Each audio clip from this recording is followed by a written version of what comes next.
Baru ini isu duifungsi TNI mengemuka. Salah satu sebabnya adalah rencana TNI menempatkan perwira aktifnya ke sejumlah kementerian dan lembaga. Rencana ini dipicu karena banyaknya perwira TNI aktif yang tidak kebagian jabatan. Lalu bagaimanakah duduk perkara kasus ini sehingga bisa menimbulkan kegaduhan? Berikut laporan Iwan Hermawan dan Fadli Julian.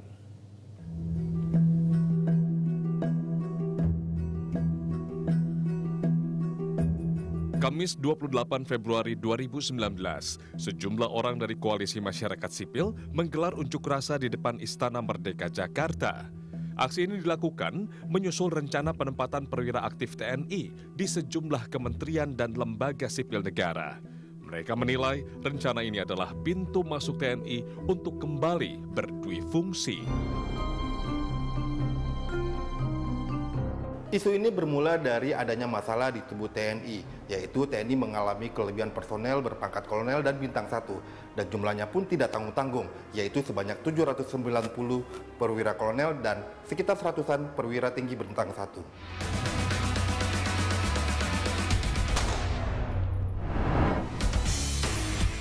Solusi pertama yang diajukan Kementerian Pertahanan dan Panglima TNI adalah membentuk satuan baru.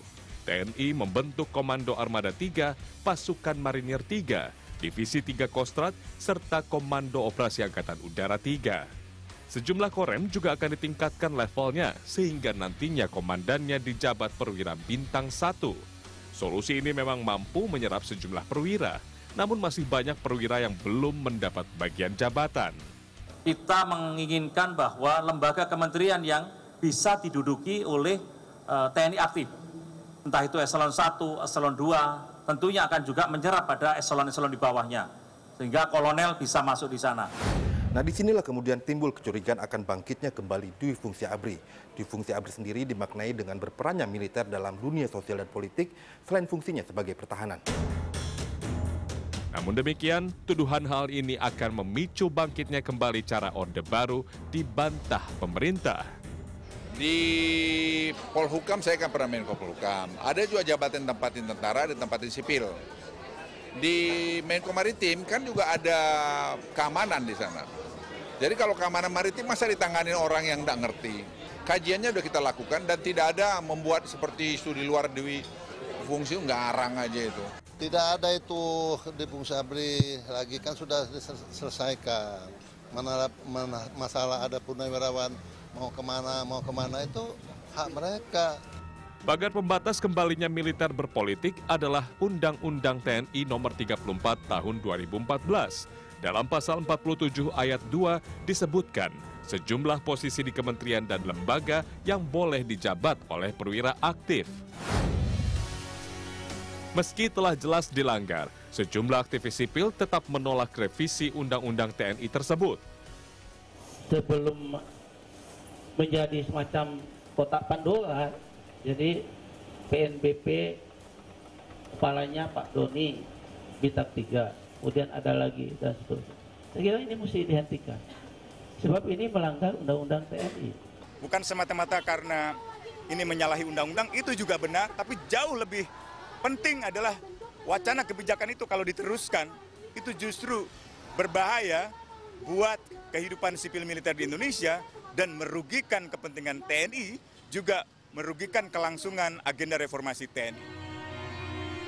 Pendapat lain membolehkan adanya revisi, namun ini bukan hanya demi menampung perwira non-job, tetapi karena memang ada kebutuhannya.